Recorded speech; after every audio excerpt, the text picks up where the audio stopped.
Finding the courage to change, alone in my own head. People are very social animals. We have evolved the ability to read body language, emotions, and social cues. This ability is a survival mechanism. However, I'm alone in my own head. No one else has had my life experiences. No one else has my exact emotional triggers. Others may read a feeling like anger, but until I talk about it, they don't know why I have that angry feeling. Am I angry at myself or angry at the other? Do I even know why I'm angry? It's easy to fall into the trap of expecting others to read my mind. I might think that the reason for my anger is obvious. I might think that what I expect from another is obvious.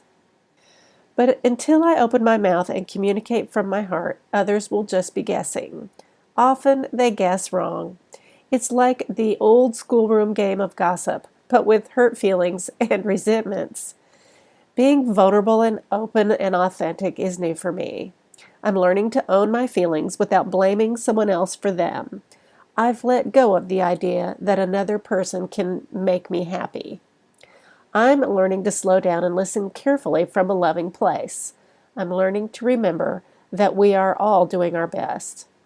I have let go of the idea of mind reading. I'm alone in my own head. It's my responsibility to open up and share. I treat others with more respect when I let go of my unreasonable expectations.